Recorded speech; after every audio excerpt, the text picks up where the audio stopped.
বাচ্চা কোনোজন রাত্রে হুজুরে খারাপ কাজ করছে, বাচ্চা পালাইয়া বাড়ি এই মাদ্রাসা থেকে গেছে। হুজুরে বলছে যে তুমি যদি কারোর সাথে বলো তাহলে তোমারে আমি মাইরিয়া বস্তা করে ফালাইয়া দেবো। এই কারণে ভয়ে কারো সাথে আমার বাচ্চা বলতে পারে নাই।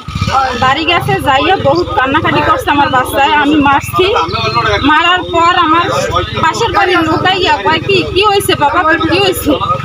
কয় যে এরকম হুজুরে আমার সাথে খারাপ কাজ করছে। ভয়ে তার বলতে পারিনি। আমি চাই আমার 10 বছরের বাচ্চার সুষ্ঠু বিচার, আর কিছু চাই না।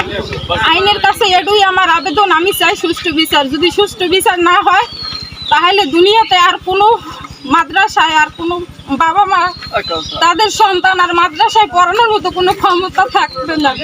আইনের কাছে আমার আর কোনো কিছু চাওয়ার নাই। আমি চাই একটা বাচ্চার বিচার, মা হয়ে গেল অনুরোধ, আমি আর কিছু চাই না।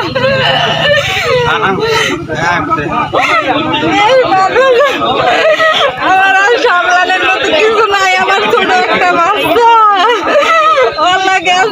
এই বাচ্চাটাকে যদি মাঠে লাইতে ওরমের একটা বাঁচবো পোলায় যদি আমি খারাপ কাজ করে, যদি আমার বাচ্চাটা মরে যাইতে বস্তা পয়সা ভালাই দেবে ডরে, আর কিছু কইতে পারে না।